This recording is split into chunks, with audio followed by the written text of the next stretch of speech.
Welcome to Kalima Horra with me, George Galloway, on Mayadeen television, the fastest growing television service in the Arab-speaking world. Tonight we're discussing the Ukraine, Russia, and its collapsing relationship with Western powers, especially the United States of America, but also some of its key allies, including this one, the United Kingdom. Now, the first point I want to make clear is that the West has been mad at Russia for a very long time. You could say right back to 1917, when the Russian Revolution occurred and the Western allies landed hundreds of thousands of soldiers, not often remembered, in the territory that became the Soviet Union in order to try and reverse the Russian Revolution. Then it became obvious that the Russian Revolution wasn't going anywhere, and so they transformed hot war against the Russians to Cold War. And that Cold War lasted a long time. They got even more mad at the Russians when it was they who conquered Berlin in 1945. They got really mad when the Russians developed a nuclear bomb, ending the monopoly on nuclear weapons held by the United States.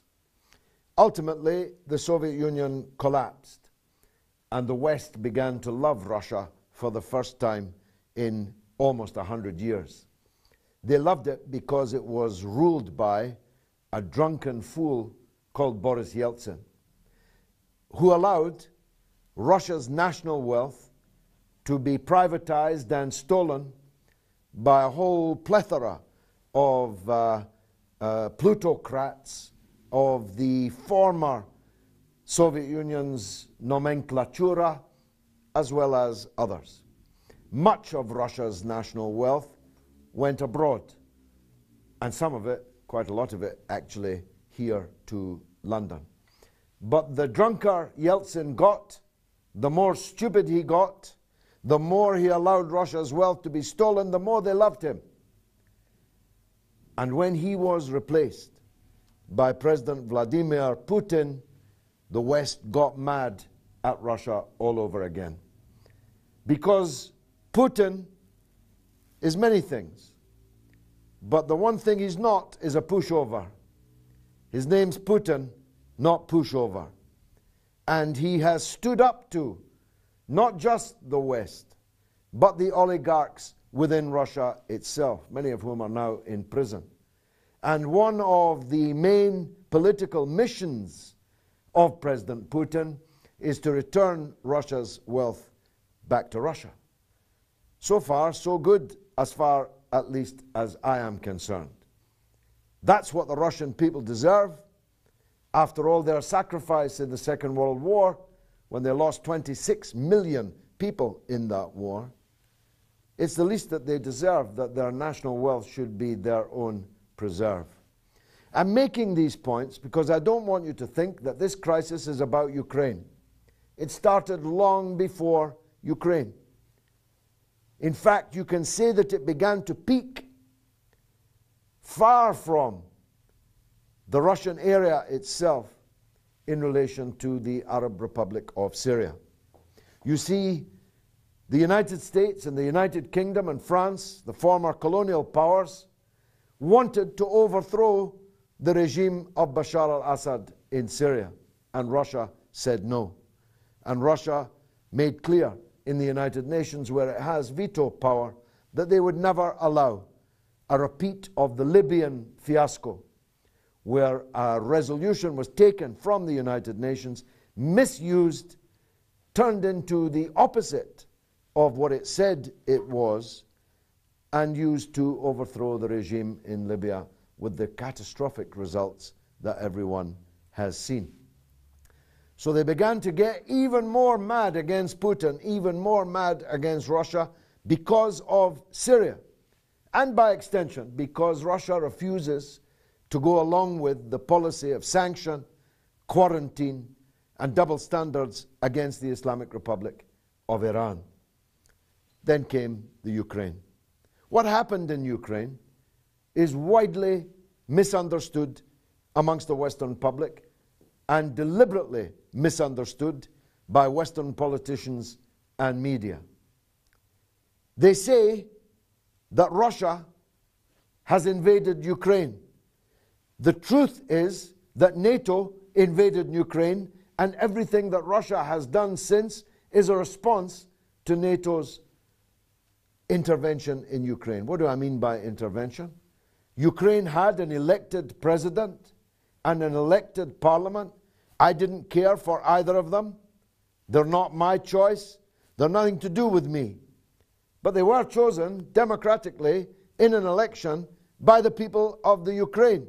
And moreover, another election was due in less than a year. But the Western powers, principally the United States, principally Victoria Nuland, who's now at the State Department but was then the US ambassador to Ukraine, by her own admission, pumped millions and millions of dollars into the protest that became known as the Mayadeen, which ultimately overthrew the elected president by force, invaded the Ukrainian parliament by force, set it on fire, and held guns literally to the heads of the members of parliament until they agreed to support the dissolution of the parliament, the overthrow of the president. And the first act of this revolutionary new parliament was to outlaw the teaching and speaking of the Russian language in the Ukraine. Now, 45% of the people of Ukraine are Russian speakers. It is a bilingual country. And suddenly, Russian was equated with some kind of terrorist language, and the language banned from all official discourse. The people in the east and the south of Ukraine completely rejected the coup which took place in Kiev. A fascist, right-wing, ultra-Ukrainian nationalist takeover of power was always going to be rejected by the Russian-speaking people of Ukraine. And so they said, well, if Ukraine wants to be led by such people, we don't want to be in Ukraine. We want to rejoin Russia, which of course, in the past, historically, they had been a part of.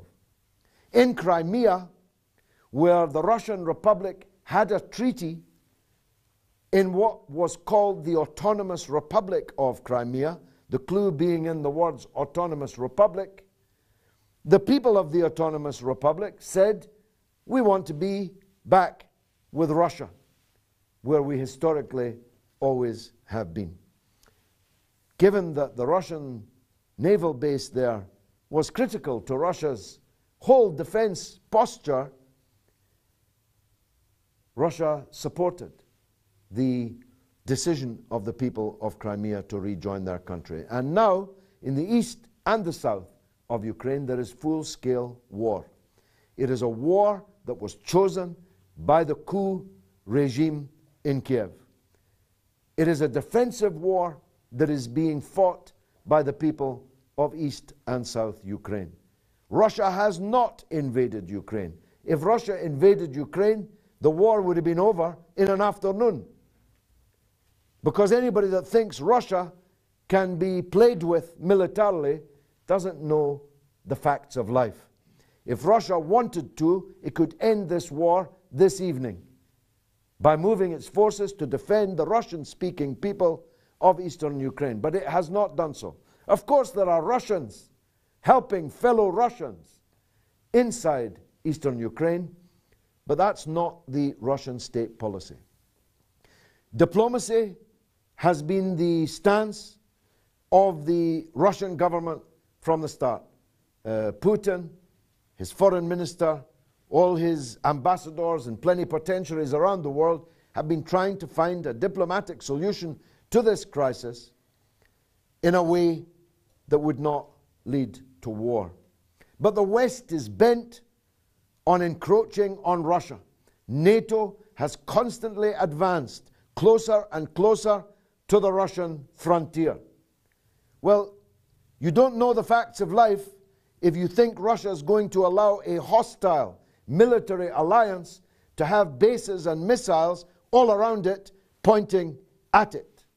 The Russians reject this, and so they should, and so they must. Sanctions have been imposed upon Russia, just like the ones on Iran, getting tighter and tighter and tighter. And now we have the absurdity in Britain where the language that's being used in the media and in Parliament is like the Cold War, as if Russia were still some kind of communist enemy of Western powers, when it is not. And it's getting dangerous.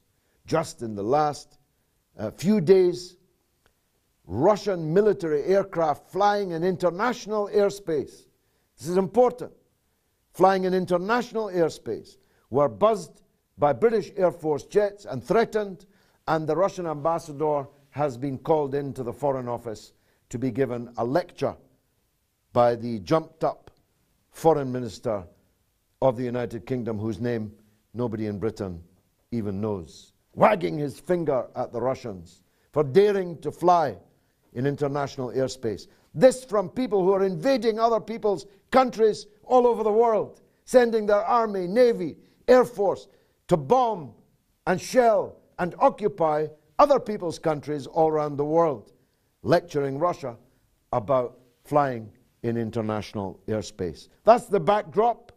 I've got an audience of gifted professionals and enthusiastic amateurs like me, and the discussion starts after this.